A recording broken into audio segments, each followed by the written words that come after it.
Trainer Catherine Crawmer came to one of our seminars and then went home and rescued an abandoned pet at the animal shelter in order to practice her own shaping skills. She videotaped the process, step by step, and I'd like to use Catherine Crawmer's video to review the process of clicker training. The first step is to establish the conditioned reinforcer, or the marker signal, that you're going to use to tell the animal when it's done the right thing. Get the cat to associate this noise with that food. We're also pairing clicking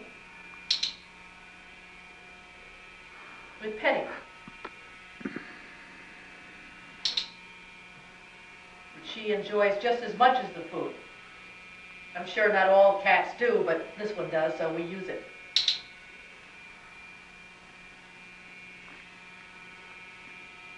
It's important in the beginning to use things the animal really likes, especially good food, for example.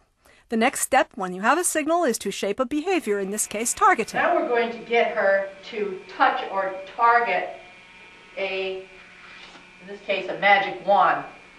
You don't need a magic wand to train a cat, but this one seems to enjoy it. Now, in the first few lessons, the animal's going to be a little inattentive.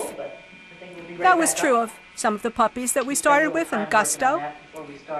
That will improve with time. First, we show it to her. She touches it. She hears the click, which by now means that she's going to be eating or being petted. Now, she's fairly consistent on touching it, so we're going to add a cue to it, a command to do it. Touch it.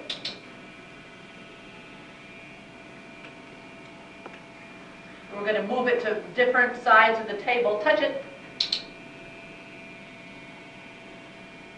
So that she learns to come at some distance.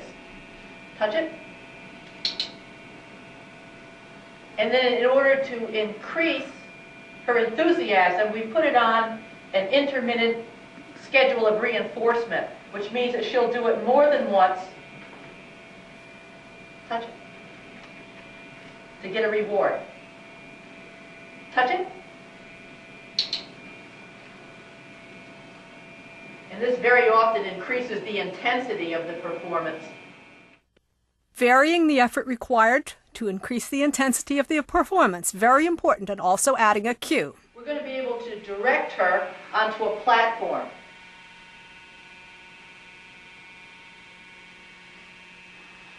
First we get her to, she's smelling over there, food I guess, get her to touch target. Okay, she did that right away, which I didn't expect.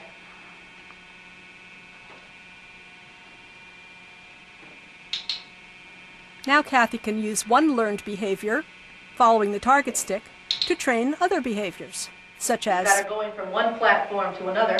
Jumping.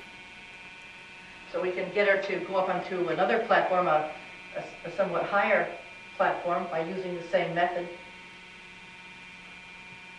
Whoop, you got off the table. And now we're running around. Here, Wendy.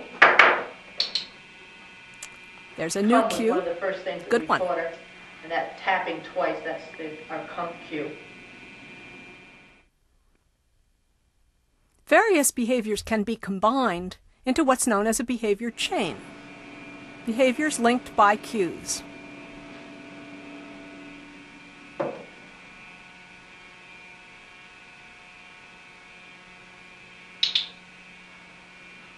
the stick coming backwards has been our signal to sit, and eventually we'll be able to put a word on it. Now we've been using a couple of taps to get her up on any surface, and now you can see she's starting to sit.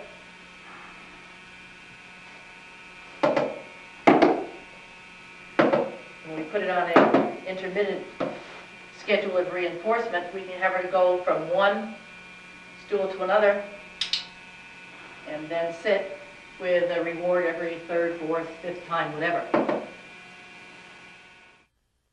Now that the cat understands behavior chains, Catherine's going to use a target to develop quite a complex behavior. In this case, the target is a spot of light from a flashlight on the floor. What we've been experimenting with is light. And we know that cats like to chase things, so we have had her associate the light beam with food. And we're able to lead her around with that.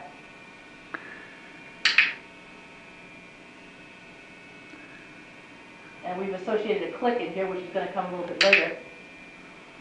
She takes our word for it. Wherever the light is, she assumes that there's food there. And we're able to direct her around with that. The second part of this is to have her follow the light and accept the food a little bit later.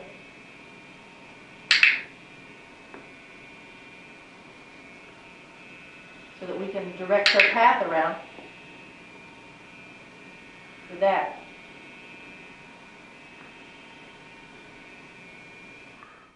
Now we're going to get her to go through the closed tunnel for the first time.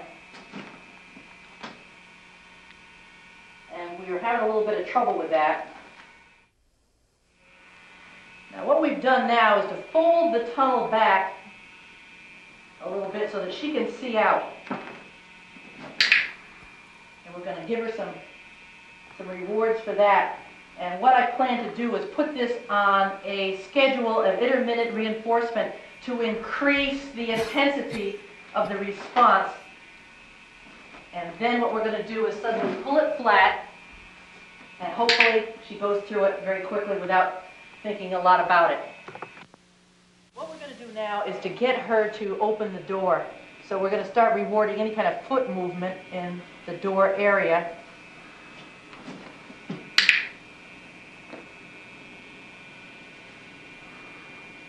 We want her to go through the tunnel, which she already knows how to do, but open the door first.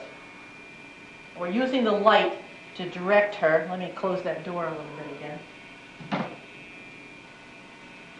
We want her to do it with her feet.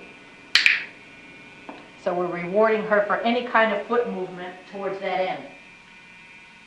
And I'm bringing her in a clockwise direction around the tunnel because that's the easiest direction to open that door. Well, we got it. Now you can see how Catherine uses the click instead of the treats to communicate to the cat. And maybe you can see how you would be able to train a cat to do these things yourself. But Catherine took it a few steps further. Watch what she does with a really long behavior chain.